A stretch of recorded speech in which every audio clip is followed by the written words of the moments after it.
नमस्कार छात्रों, आज हम सुलभ भारती कक्षा 8वीं के पाठ्यक्रम में से दूसरी इकाई की छठी रचना जो अंधा युग है उसे पढ़ेंगे और समझने की कोशिश करेंगे। इस गीति नाट्य के रचनाकार डॉक्टर धर्मवीर भारती जी है। यह एक दृश्य काव्य है। इसका कथानक महाभारत युद्ध के समाप्ति काल से शुरू होता है। जैसा कि आप सभी जानते हैं कि यह महाभारत का युद्ध कौरवों और पांडवों के बीच लड़ा गया था। यह धर्म और अधर्म के बीच का युद्ध था। काव्य के इस अंश में कवि ने कृष्ण के मृत्यु के बाद धृतराष्ट्र के एकमात्र जीवित पुत्र युयुत्सु, द्रोणाचार्य के पुत्र अश्वत्थामा और वृद्ध शिकारी जिसने कृष्ण पर बाण चलाया था, इनके बीच हुआ संवाद दिखाया गया है। इस कविता में मुख्य 3 पात्र हैं जो आपस में बातचीत कर रहे हैं। प्रथम है युयुत्सु जो हस्तिनापुर नरेश धृतराष्ट्र के पुत्र है। युद्ध के प्रारंभ में वे कौरवों के सेना में थे, किंतु वे अधर्म का साथ नहीं देना चाहते थे, इसीलिए बाद में पांडवों के साथ में जुड़ गए। क्योंकि उन्होंने आत्महत्या की, इस कारण वे पाप के भागीदार बन गए। दूसरा पात्र है अश्वत्थामा जो गुरु द्रोणाचार्य के पुत्र थे। दोनों पिता पुत्र कौरवों के सेना में थे। उनके मस्तक पर एक अनमोल मणि था और उन्हें अनेक सिद्धियां भी प्राप्त थी। श्री कृष्ण ने उनको उनके पापों की सज़ा दी, उनकी मणि छीन ली और उनको ये शाप दिया कि 3000 बरस तक पीड़ा में जीवित रहना पड़ेगा। इस काव्य में तीसरा जो पात्र हमारे सामने आता है, एक वृद्ध है जो एक काल्पनिक पात्र है जिसका प्रयोग कवि ने किया है प्रभु श्री कृष्ण के विचार और आचार समाज तक पहुंचाने के लिए इसकी रचना की है।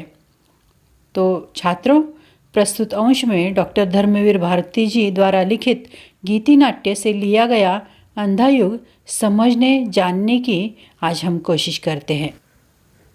प्रथमतः युयुत्सु कहते हैं, होती होगी वधिकों की मुक्ति प्रभु के मरण से, किंतु रक्षा कैसी होगी अंधे युग में मानव भविष्य की प्रभु के इस कायर मरण के बाद। बच्चों, इसका अर्थ है कि युयुत्सु कहते हैं कि प्रभु कृष्ण तो चले गए, उनके मरण से उनके आशीर्वाद के रूप में भले ही वधिकों को मुक्ति मिल जाए। वधिक यानी वध करने वाला, परंतु भगवान ने इस प्रकार कायरों की भांति, कायर यानी डरपोक, कायरों की भांति चुपचाप मृत्यु को क्यों स्वीकार कर लिया। वे तो चले गए और पूरी सृष्टि में अंधकार व्याप्त कर गए, परंतु उनके जाने के बाद इस अंधकारपूर्ण संसार में मनुष्य के भविष्य की रक्षा कैसे होगी? कौन बचाएगा इस संसार को? इसके बाद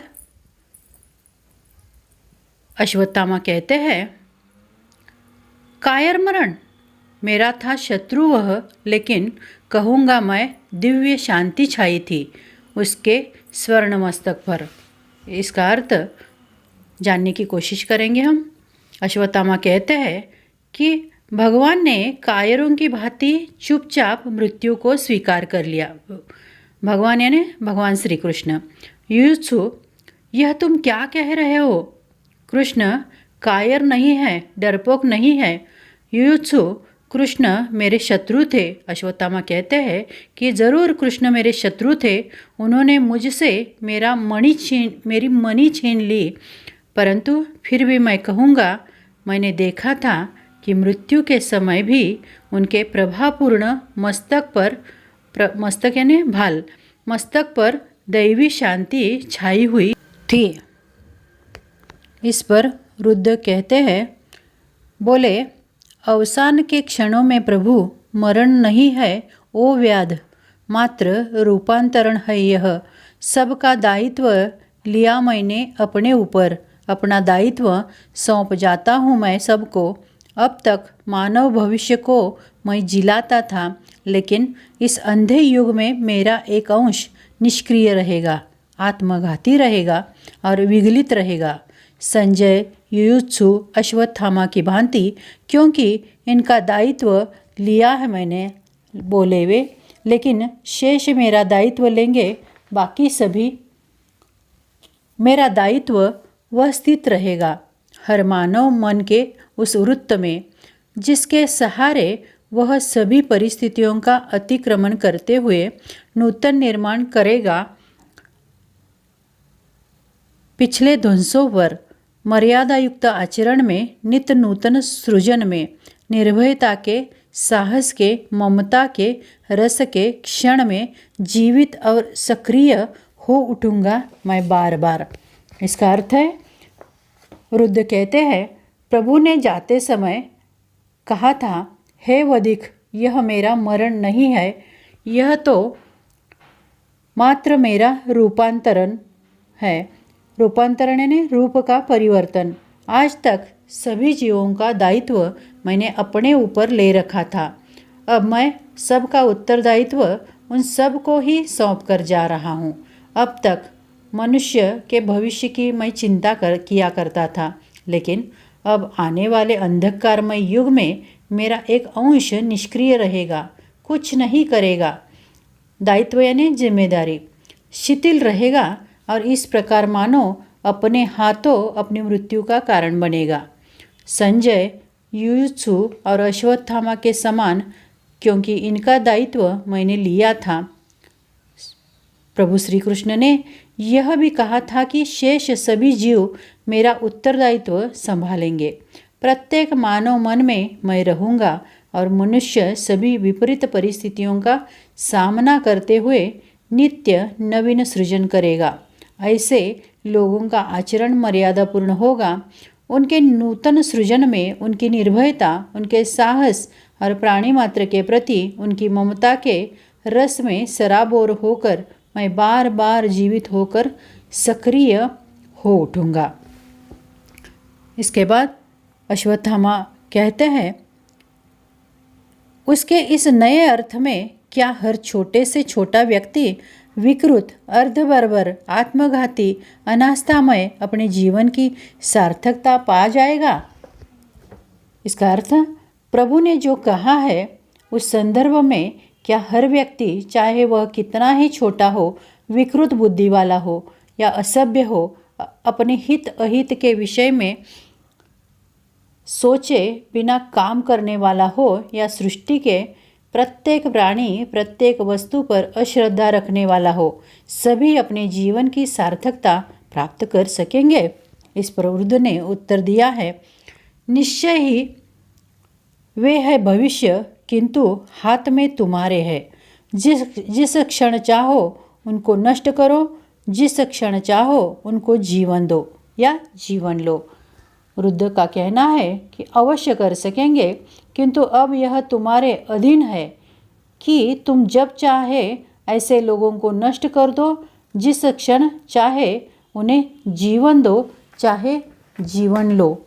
यानी इस कविता का, इस काव्य का अर्थ यही है कि डॉक्टर भारती जी वृद्ध के मुख से यह कहना चाहते हैं कि श्री कृष्ण ने अपना संपूर्ण उत्तरदायित्व यानी जिम्मेदारी पृथ्वी के हर प्राणी को सौंप दी है। सभी को अपने मर्यादायुक्त आचरण, सृजन, साहस, निर्भयता एवं ममत्वपूर्ण व्यवहार करने होंगे। मानव जीवन उसके ही हाथों में है। वह चाहे तो उसे नष्ट कर दे अथवा जीवन प्रदान करे। यही इस अंधायुग काव्य का उद्देश्य है। छात्रों, निष्क्रियता मनुष्य की शत्रु है। मानव स्वभाव में निष्क्रियता का भाव स्वाभाविक रूप से विद्यमान रहता है। यह एक ऐसा अवगुण है जिसके कारण मनुष्य अपने वर्तमान और भविष्य दोनों को नष्ट कर लेता है। सुख दुख, सफलता असफलता, उत्थान पतन, यह सब भाग्य के अधीन न होकर मनुष्य के अपने कामों का फल होते हैं।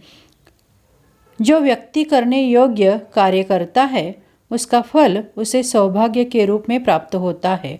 और जो अपना जीवन निष्क्रियता में या गलत कामों में लगाता है वह उनके परिणाम के रूप में दुर्भाग्य का भागी बनता है।